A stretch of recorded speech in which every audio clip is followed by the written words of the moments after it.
Welcome to Innovator Cafe, the entrepreneur go-to, with your host, attorney Dave Stevens. Through each episode, Dave and his guests provide resources and assurances to build a company growth roadmap. You can find this show on all the major platforms, including YouTube, LinkedIn, Facebook, Apple Podcasts, Spotify, and the website StevensLawGroup.com. Now here's the host of Innovator Cafe, Dave Stevens. Hey everybody, welcome back to Innovator Cafe.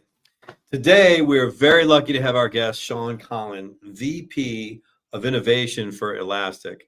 Now I can't think of a more appropriate title for a guest on Innovation Cafe than the Vice President of Innovation. And so Sean, I'd like to hear about your background, but what's really interesting to me is that you have been, well, you're a global person. You've not only you've worked for companies that cover the world, but you've even been located in other geographies around the world, many different technologies, many different eras of technology, and you've seen a lot of different types of innovation. Tell me a bit about your background to start with, and then we'll talk about the innovation that you've been involved in. Super. Well, you're going to date me now when I talk about the eras of innovation that I'm in, but I'm happy to do it. So going back to the 1980s when I started my career, I was in Australia, and I've lived and worked in lived and worked in 6 countries, and handled transactions and other legal work in more than 70, and then I've spent about 13 years of my life outside the United States. And so it's been an interesting ride. Most recently, I was in Europe for 2.5 years, based out of Toulouse, France. My wife was finishing her postdoctoral work with the National Center for Scientific Research there, but it was interesting to start working for my present company, Elastic, which is a Dutch-based company out of Europe at the time.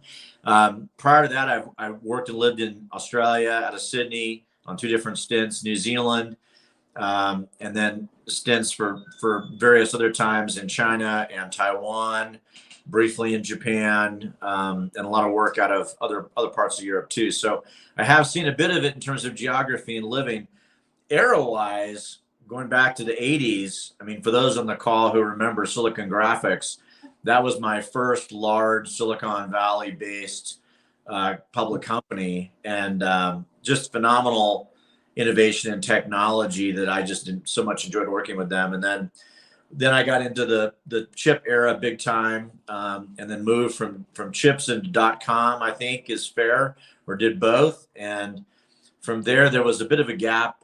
People remember this thing called a recession in the late 2000s. So that kind of slowed innovation down a little bit. And then we had this huge, like a big breath of innovation that happened that just allowed prices to drop dramatically for a lot of access to various resources necessary to build some just amazing artificial intelligence, amazing use of big data. And so I was heavily involved in that. Had some stints along the way in some biotech as well, just for fun. But pretty much my career has been in high tech, mainly in high tech and software, so hardware and software. And you've helped these different companies protecting their intellectual property, right?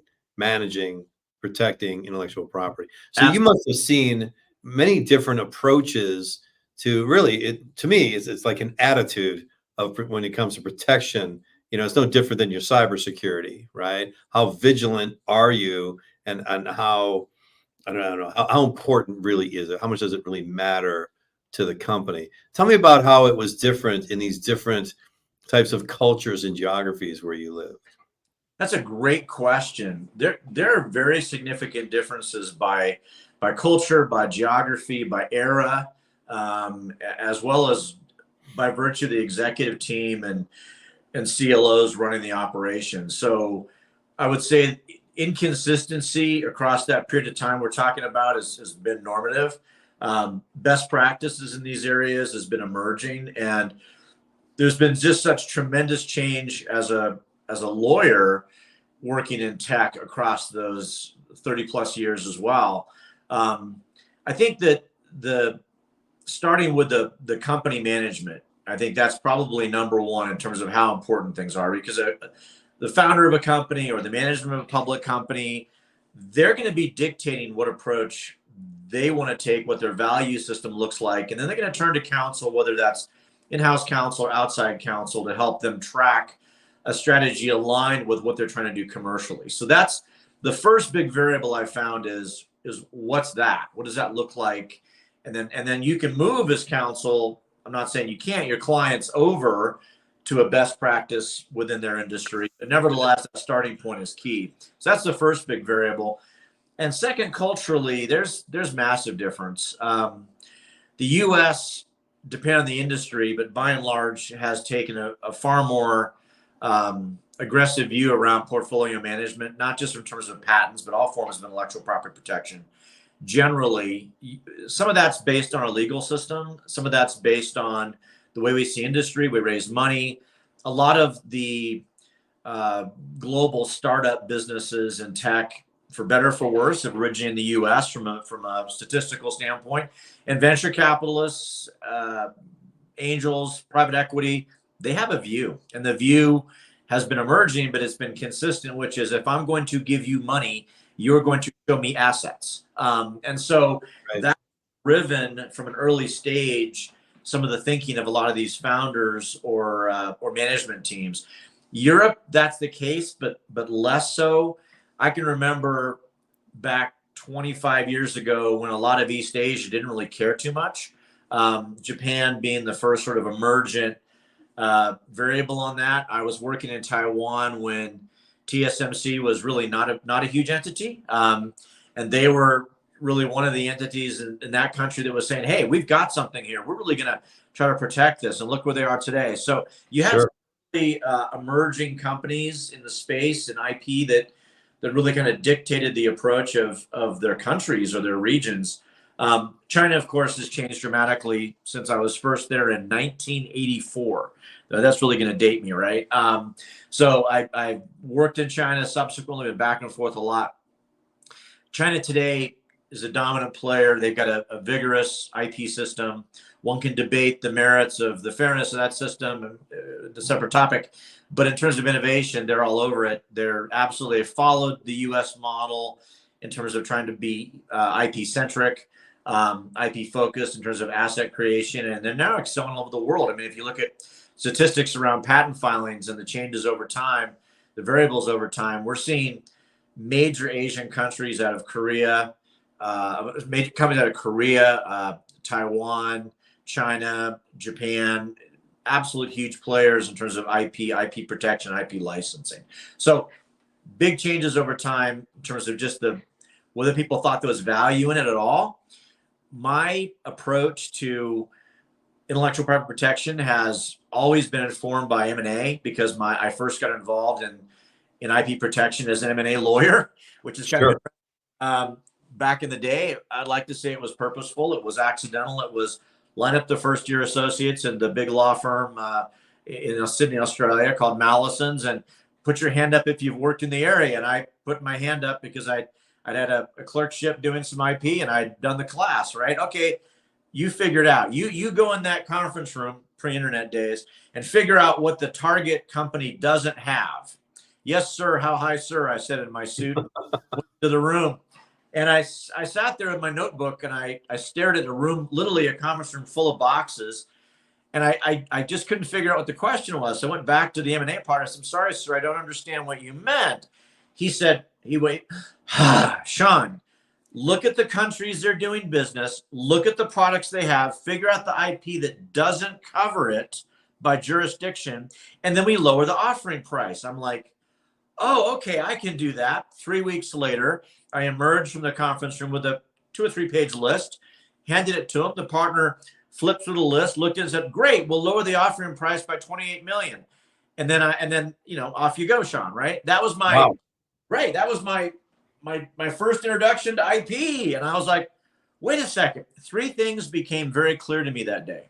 Yeah. Number one is I was grossly underpaid because I had just found $28 million worth of value. Where's your share? Yeah. Right. My piece. Number 2, is, wow, this is such a cool area. It's so exciting if you have that much value around some area of law. That's just so neat. I was so excited about it. And the third thing was, I really want to do this. Like, this is what I want to do. And so I came out of a family that did biotech. I grew up in ag and biotech. And so my dad ran tissue culture labs. So I had this history in tech my whole life. But I just looked at it and thought, wow, this really, I'm excited. So M&A informs all of my actions since. And so what I do in terms of looking at portfolios is I do have a strange approach, or at least a different approach, which is I look at what the analysts say the value lies in the company that is looking to be sold or looking to go public, or whatever the analysts say the different values are. And then I back up from that and look at the company and say, okay, what IP are we going to need to meet that optimal valuation? What does that look like? And that's different by industry. It's different within industries by category. It's a different approach, but it's worked well and informed a lot of my work. Yeah. So, well, that's so interesting. So you find the threads that are in the valuable, the big differentiators in the company. Exactly. And then what do? You do the triage, right? How do you figure out what the IP is? Patents, trade secrets, copyright? Yeah, backwards, right? You sit down with the engineers, the founders, whoever's involved, and you really have to have a very deep technical dive at what they have, what they think they have, and then where they're going, right? Because we all know as innovation folks, a lot of what people think they may have, they may not actually have, right? And Oh yeah. with a lot of engineers in particular, oh, Sean, that's so easy. Everybody knows that. What you do is, and then they give me a 10-page disclosure, right? And it's like, oh no, that is definitely not easy. So you get to have really exciting, interesting discussions with founders and CTOs, and it's a wonderful exercise because it shows them how fantastic what they've created is. So it's an exciting prospect. Right. Well, also when you talk to the leaders about it, you're necessarily talking about how to leverage it. That's exactly what you're doing. Yep. And you're also doing something that we it's a service we provide. We do. It's auditing IP portfolios, and not many companies do it. Well, if you don't know what you got, I mean, licensing was explained to me very simply by a lawyer from the South very early in my career. He looked at me. I was given this great explanation, and I thought it was really eloquent. And I was probably 23 years old or something at the time. And he looked at me and he looked at this and said, Sean, you're way too complicated. And I said, what do you mean? He goes, it's simple. He says, you can't give what you ain't got. And I'm like, you know what? I will never forget that, sir. Thank you so much. So yeah, if you don't have a good audit, give what you ain't got. That's it. So absent having an audit in place that deeply allows you to understand where you're starting from and what the prospects of that are going to be for future development, you can't advise the company where to go. Isn't that something? And so, yeah, I mean, you look at different periods in time, you can't just keep back and constantly do audits, although you should periodically, right? I mean, there are reasons why you do it. But ultimately, isn't the question, why are you filing patents? All of the IP. Why are you keeping things trade secrets? Why are you filing patents? Why are you filing copyrights? And of course, trademarks, right? And you could do that from the beginning, but it changes, doesn't it? Why you do things? Yeah, if you're not on it, it's a living. Consider an IP portfolio like a living, breathing animal or a colleague. Right. That you've got to nurture and feed and care for and make sure isn't threatened. I mean, it's. I have many friends in the in-house role who consider their portfolios almost like another child, right? Yeah. To make sure that well taken care of. In tech, and particularly in high tech, whether it's hardware, software, but it applies more generally. If you really don't have a good understanding of where you are at a given point in time, how are you going to know where to go next? And many, many, many companies I've worked for have spent, frankly, a lot of money and time prior to me doing any sort of audits, which went down a track which may have gotten them IP, but the ability of that IP to contribute to that valuation we talked about or to monetize is an entirely separate matter. And there's sophisticated strategies around this, which I've been blessed enough to have been taught and involved with. Like, for example, when you're layering portfolios, right? When you're layering from the point of view of licensing. So somebody comes to you and looks at a product, and how are you going to get that out and license it in a way that's going to be most efficacious? And well, you look at bundling, right? You say, well, we got this bundle of patents today, we got this bundle of copyright, this bundle of trade secrets. We're going to wrap all this together in a really neat agreement. We're going to give you some trademark use here as well for these limited purposes, and we're going to automatically upgrade effectively that bundle as long as you're in this channel with us, right? So it's really literally a living thing, which patents in a certain category automatically get added to that bundle as you go forward, and it creates stickiness. I mean, you've got, using these things correctly, IP becomes the glue that allows those customers to be happy to stay with you, and moreover really have to, in a certain sense, because once you get them in, to move becomes more challenging, but also it puts emphasis in the company to have to deliver that continuous value, that continuous stream, which requires you to be continuously looking. So if you had to pick, right, do you want to be a company that's got a legacy technology base that's just slowly moving along, sort of aiming towards the middle of the pack, just keep me in business, keep my money rolling? Or do you want to be that company that's successful but forced to be challenged to innovate? And I'd rather be the second one every single time, because it's much more sustainable. It's much more sustainable. That's it. It kind of makes me think about, fast food franchises. In fact, that's IP too, and it's very similar, right? How do you keep ahead of the competition, right? If you're going to make the same burgers and fries, people are going to get tired of it. Yeah, and there's, just like high tech, there's tastes that people have in fast food that they want to experience. But to your point, the nostalgia of that taste only carries you to a certain point. Then what's new? I mean, Disney's a great example. I mean, I have every bit of admiration for Disney as a tech company. And people say, "What? Disney's not a tech company." Sure is. Yeah, they're a tech. It's an IT company too, right? Oh yeah, they are IP content, IP. They are all over. But if you're a long-term Disney fan, which I must admit I am, since I was a small child, certain things I want to go back and experience. But I'm also looking for the next new thing. And my own children who've experienced it are already in that slot too.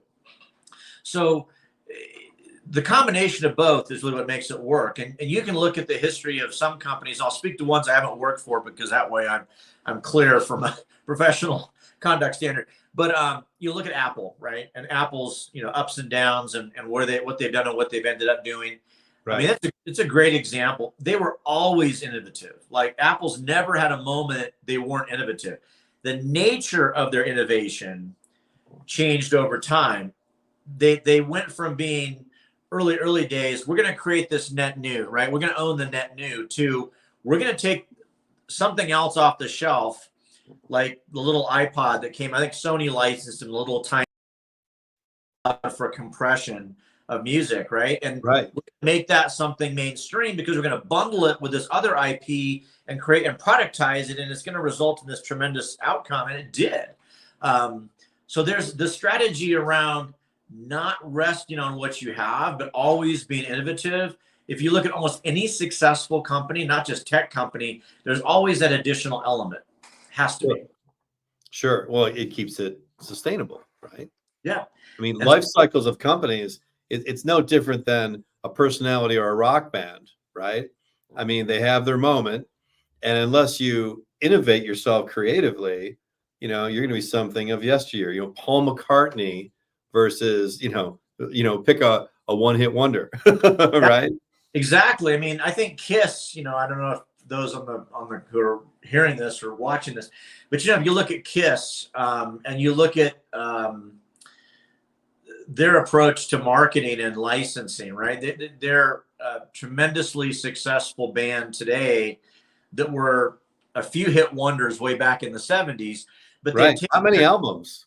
yeah, Mhm. not many, but they've taken that content and they've repackaged it over and over. I was in Germany in Munich. I stayed in a hotel, and it was funny.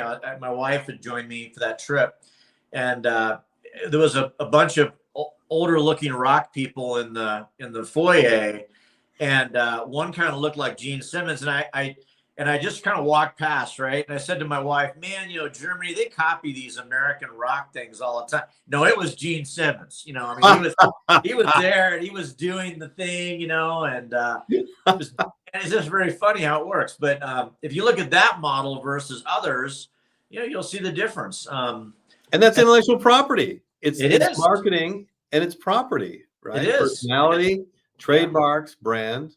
Yeah, they've done a great job. And the companies I've worked with are the most successful, do the bundling and the wrapping the best. I mean, the value proposition is not a one-trick pony. The value proposition is something that the user, consumer, customer not only wants, but feels like they need, and they need to be part of on an ongoing basis. And the only way to maintain that connectivity is to be showing that value proposition continuously. Yeah. That's so interesting. So this is a message to budding entrepreneurs and big multinational companies who are listening, because either one loses sight of this sometimes, don't they? They do. They've got I got this idea. It's in this box, and I'm going to go monetize this thing, right? It's a one-shot wonder. And hey, it could be valuable. It could be. But when you talk about M&A, like, okay, is this a feature? Is this a product? Or is this a company? Exactly. Yeah. Talk about what those differences are. So if you look at it from the point of view of value creation, there's two aspects. You've got monetization, which is basically simple. It's your EBITDA, your product. Yep. Profitability on that particular technology or IP being monetized. And then you have the idea around value creation, a sense of equity value, the increase, what that contributes to the actual company's value overall, right? Not just in a moment, but over time. Right. And if you look at the relationality between the two, it's not linear. And you think, wait a second, I'm an engineer, I'm a mathematician, I'm a scientist. I got this, right? I got this. This is linear. It's not, and surprisingly not in some cases, because I've had companies that or frankly, a lot of friends too, that have come to me and said, well, my company, I think, is worth X, $100 million. Yep. And you look at the industry they're in, you look at the IP position they have, and you go, I'm sorry, but in your industry, the best the analysts are going to give you in Wall Street is a 3 times multiple on EBITDA. Sure. And they're like, yeah, but my buddy over there, he's developed this amazing thing, and it's as amazing as my thing, but he just sold for 10 times EBITDA. And I said, well, right, because to your point, you look at what it is, and within that industry, whatever it may be, that particular innovation has taken the multiple from one sector to another. And so that's the linearity of the process, right? It's not linear.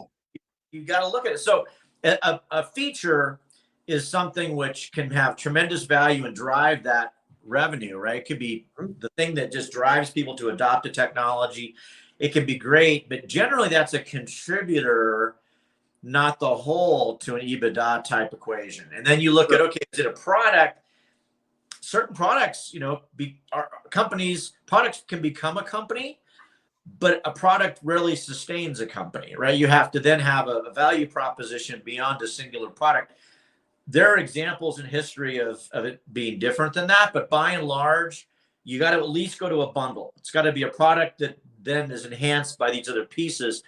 And then you look at, is it a company? A company is something which has such staying power in the marketplace that there's a reason that it exists. There's a reason consumers want to keep coming back to it. If you look at open source is a great example of these things, because there's hundreds of thousands of open source projects being on the web right now. I mean, you can just literally all over the world, and a very tiny fraction of those get any traction, which means enough commits that really want to get behind it and participate and make it something more sustainable to make it a product, to make a open source project into a product means you've got enough people interested long term to put the time into it to create something. And then does it turn into a company or not? A lot of very successful open source projects, they freeze. They end up with this functionality and that's it. I mean, it's productized, it's free, but it's productized, Right.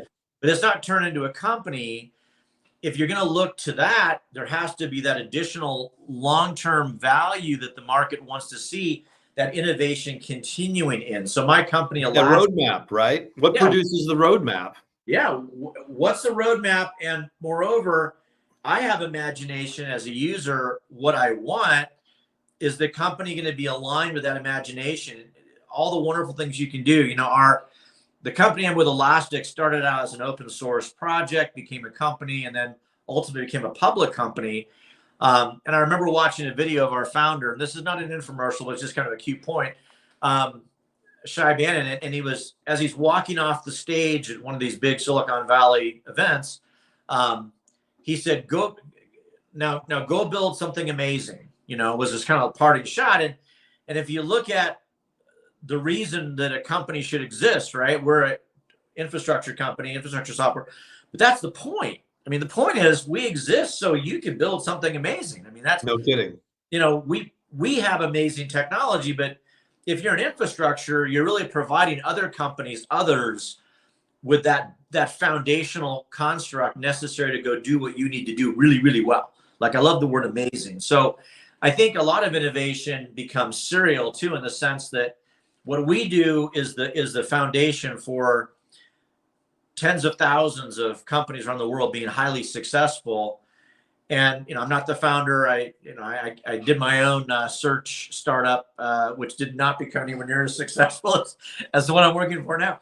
But it was cool, and it was we built on top of Elastic. That's how I got to know Elastic, right? We love Elastic. Right. Uh-huh. It just shows the serial nature of innovation, which is if you understand where you are in the ecosystem as a tech, right? Yep. And you double down on that spot, you're going to be successful. And a lot of companies get lost because they forget where they sit, right? Sure. That's very interesting. I mean, I always see, especially when it comes to competition, right? So many startups. I work primarily with startups and some well-funded startups, but they grow. And to me, it seems like it's like a race down a narrowing river.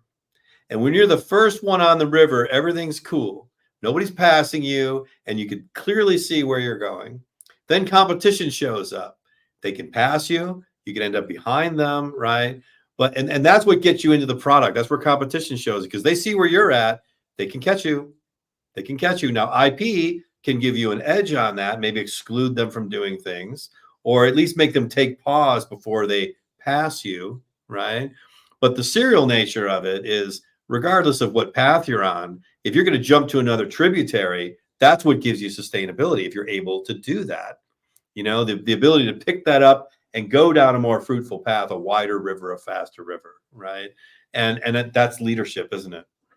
It is, and there's great examples of companies who started out one way and ended up somewhere else. I mean, ARM is a great example of that. Sure. And there's example upon example of innovators doing something for a purpose. I mean, I love the ARM story. If you go back in time, where you had some amazing engineers in England who were basically trying to create a clone-ish device to Apple at the time, and it didn't succeed. I mean, Acorn did not end up being a global success, but the engineers figured out through necessity of innovation, right? They had to invent something to solve a problem.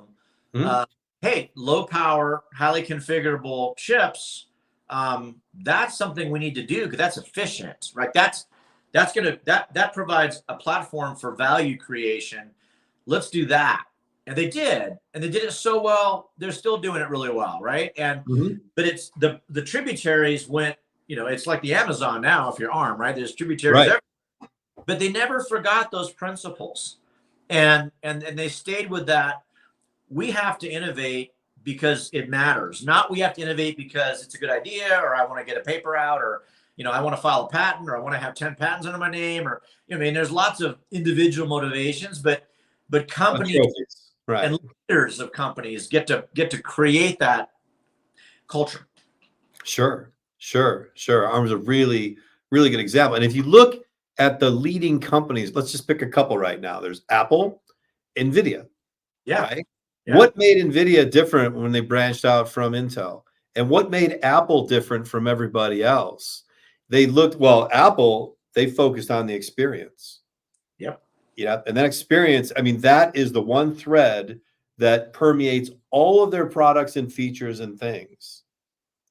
And then with NVIDIA, it's all about, it's open-mindedness, right? And, using different platforms and different things rather than, nothing to knock Intel or anyone like them, but they had their way of doing things. And it was less, and they were watching to see, what do we need? You as a user, as a customer, your needs changed. AI is everywhere, and it changed everything, right? And if they're already on the path, that is, they're building these awesome processors, and if they can address the problems of AI, that's their next future. It's the next future, isn't it? There isn't one future. No, there's not one future, and we started this conversation around this construct of constant innovation. Like when I get up, I start work, I'm always excited. I mean, I get up and I love what I do, right? I'm excited. I'm interested to see what my colleagues and clients come up with every single day. I'm like, and sometimes it's like, what? I mean, there's a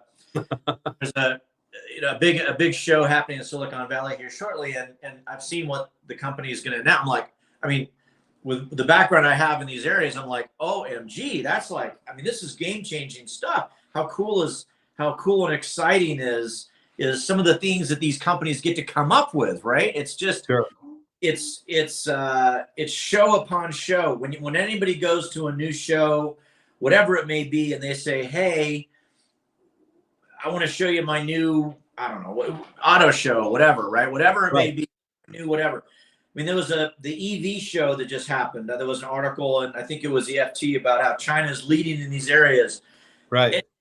There's these opportunities around the world to showcase the excitement of innovation on a going forward basis. And so I think that if anybody stopped, right, if we're in that business and we just stop and say, you know what I've already innovated is good, I'm done. Right. How long would that be an effective strategy? What does that look like? And I had a buddy of mine who argued with me about this and said, well, you're wrong. And I said, what do you mean I'm wrong? He goes, there's examples of companies out there that have done the same dang thing forever and they're successful. And I said, okay. He goes, See's Candy. I go, okay, right? I mean, for those of us from California, See's Candy was my Easter candy as a kid. They're still there. They still have the white box. Yep. I have them right here in the office. There you go. I would argue that See's has had to innovate to still be relevant. Right? I don't know how they have. I'm not inside their company, but I'm sure that the way Mrs. C's made that candy has had to change over time. Now, are they going to a show? Are they going to a candy show like an auto show or a tech show and saying, "Hey, this is net new"? Maybe not, but behind the scenes, right? To be efficient, to be cost effective, to keep the quality, they've had to done a lot over time. So I argued against my friend. I said, well, yeah, okay, the outcome may look the same, but it's actually not the same. The fact they're still here and others are not points to how successful they've been in innovation. So there's the visible. The point I was trying to make is you got the visible, these big shows, right? You got the excitement. Right. And then you got a lot of innovation that doesn't get to go to a show, that's going to be way behind the scenes.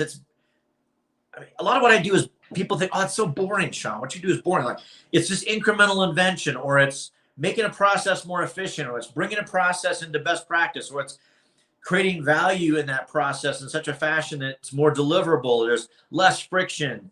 But that's the hard day-to-day work that innovators have to do to get to that point. One of my middle son is in engineering school, and he's got his own startup. Of course, I mean, you'd be surprised, right, if you did. He's got startup. Well, if you're his dad, of course he would. Right? Right. Angel investor, a billionaire, pretty good. I'm pretty proud of him. And he's got grants. He's doing great, but he gets so frustrated with me about the process, because he's like, Dad, I've done this experiment 200 times, and he's in college with a funded lab off campus. I mean, the guy, he knows, IP wise, what you got to do. And I said, only 200? Come on, Cruz, only 200? Come on, And so you gotta love that, right? You gotta love my quote I sent you, and you said favorite quote. It's, it's success is on the other side. Everything you ever wanted is on the other side of failure and fear, because fear is about failure, right? And if they're fearful, they're not going to push past that, right? I give my son that speech, but you got to not be afraid to fail. That experiment, you may have you think everything you got into how that's going to work, and it failed, and you're going to be personally dejected because you don't know at that moment what that next improvement would be or what that piece would be to make it work, because you did your very best. Unless you fail, you're not going to know that. You're not going to get past that. So you have to be really willing to stare fear in the eyes and go, okay, that failure is a learning opportunity. That's instructive. Here's how we're going to go. And so companies that hurt people, punish people for failure and innovation fail. Companies that promote people and encourage people through that fear, right? They're the ones that get ahead. And if you're looking at common cultural attributes for successful companies, you named a couple that have very different cultures, but both of them highly promote, highly reward engineers, scientists, data scientists that are successul through that fearful process. I mean, I know that's the human process. That's the human side of the process. Yeah. It is.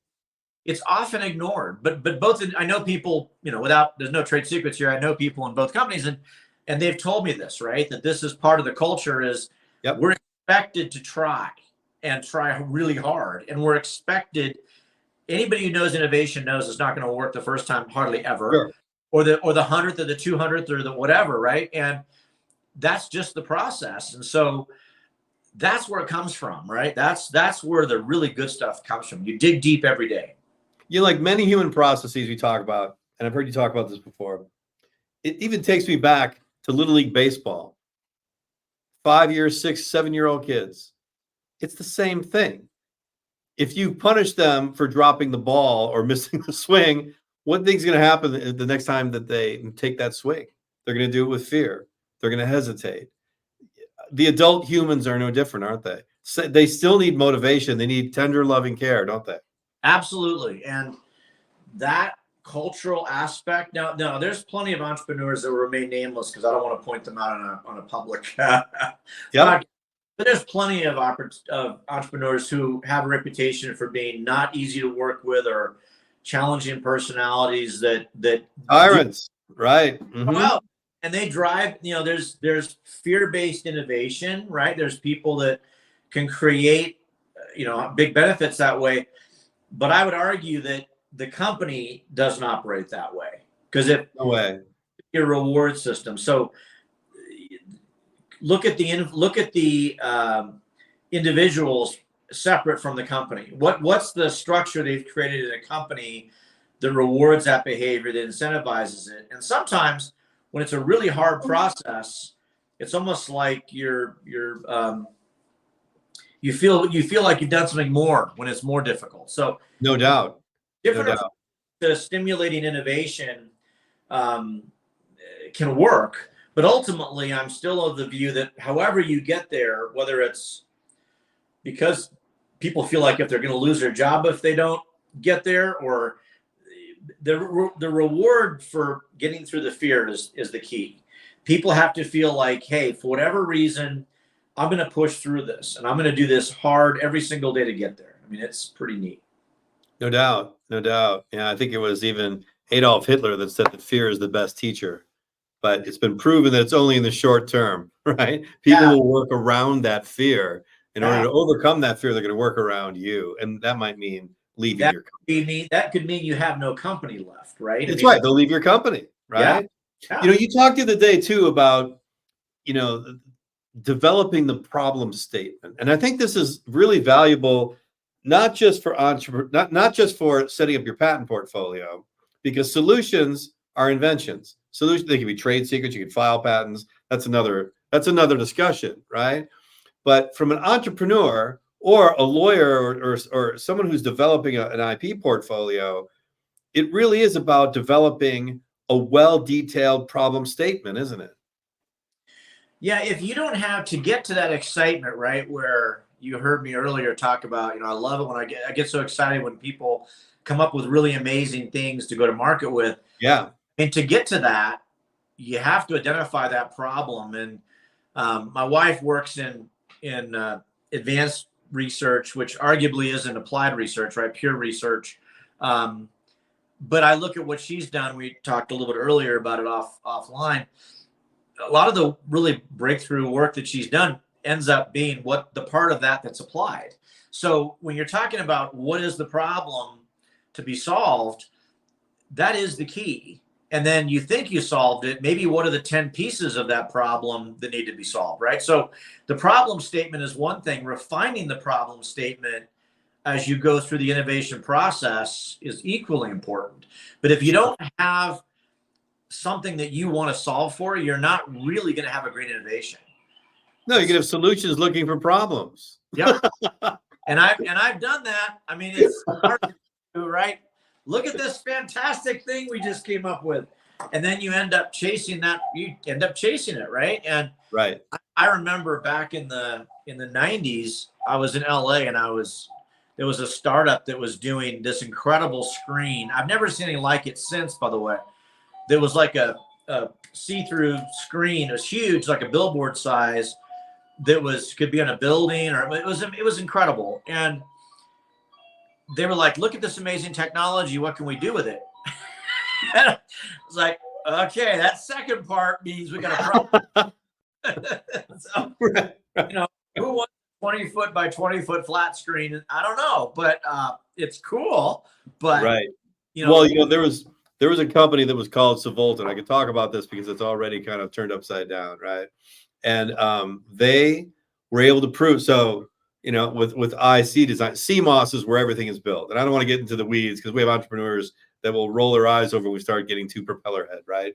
Sure, but there's a certain platform that all computers are making. It's basically CMOS. It's all the chips, right? And they determined, these inventors discovered that if they switch over to another platform, which is FET, they can cut the power by like 40 to 60%. And they thought that is so valuable and so important that everybody's going to switch. So rather than asking customers, so this is a solution, of course, trying to really eventually looking for a problem. They did not consider the fact that there are factories built all over the world to make CMOS, right? So they spent $49 million developing that technology, and it was ready to go, and they proved it. It worked. They went to the customers, all right, do it in CMOS, and they couldn't, right? So they spent another $38 million trying to switch it over, and it never worked. Yeah. Right. So you're right. I mean, you cannot just take pure research when you're developing a product. You need to see how you're going to apply it and see, is that actually going to work in the world? Is that boat going to float? Right. Or do people want it? Like, yeah, do they? It could be. Look, I've in my career seen fabulous innovations that are really fabulous, but right. monetizing wise, feel like I wouldn't pay for that. It's cool, but I don't. Yeah. It's Segway, Google Glass, right? I mean, awesome, great, interesting, complicated things. You don't want to be the guy walking in the room wearing that Google Glass and recording everybody. They didn't look at the cultural concept, right? Well, there's culture informs. You asked early on, what's different in different countries. Well, yeah, product adoption is so different in different countries. I mean, in Japan is like way ahead in a lot of the IT areas, electronics, because Japan expects it. If you're Japanese, you expect to be net new, right? Trying something net new all the time. No doubt. That's much less so in other places. So, the Me Too thing, right? Some countries are far more Me Too oriented, less unique oriented. If you look at the the value of a luxury brand, which includes, by the way, these high-end electronics, right? I mean, we're talking about, well, what are you selling? I had a buddy of mine who was working for one of the major luxury car brands years ago, and he was high up in the organization. Yep. I was doing a deal way back when in automotive in Germany. And he was working for one of those big companies in Germany. And we were talking over a break in the negotiations, right? Because I'm licensing this really cool technology out of another European country. And I made some offhand comment about how amazing our technology was going to be to make their production processes so much more efficient. And he kind of looked at me, and he looked at his coffee, he looked at me, and he goes, "You have no idea what we're selling." I said, "Well, that's bad if I don't." And he said, No, we're not selling cars. We're not selling cars. He said, "We're selling position. So I don't need it to be less effective or less efficient, or I don't need it to be, I don't need to be more efficient in production. What I need it to be is have more status rather than less at a certain price point." So what your technology is going to do is allow us to manipulate the price point in different markets more readily. But I'm not interested in your technology because you're making my product cheaper. I'm interested in your technology because it gives me more spread in the price point. I'm like, yep. Wow. Okay. Big difference. Right. So we got the deal done. Good news. We got the deal done, but it taught me a lesson about understanding the application of that innovation and how it was going to be used to drive market share for that outcome. Right. It was a very different understanding than I had walking in. So when I'm negotiating tech deals of any kind, I learned a lot from that to always do a lot better job understanding the use case, because it's not always. That's great. Sean, we're out of time. Any last words for the budding entrepreneurs out there? I'm going to slavishly copy my current CEO. Go build something amazing. I mean, you can do this. And if you're not doing it, then the world's going to be a lesser place. So keep your enthusiasm and don't be afraid to fail. It's on the other side of fear is success. Excellent advice. Sean, thanks so much. Thanks for appearing with us on Innovator Cafe. Appreciate the opportunity very much. Thank you. You've been tuning into Innovator Cafe, the entrepreneur go-to, with your host, attorney Dave Stevens. You can find more episodes on all the major platforms, including YouTube, LinkedIn, Facebook, Apple Podcasts, Spotify, and the website, StevensLawGroup.com. Thank you for your positive reviews, comments, questions, and for sharing this show with others.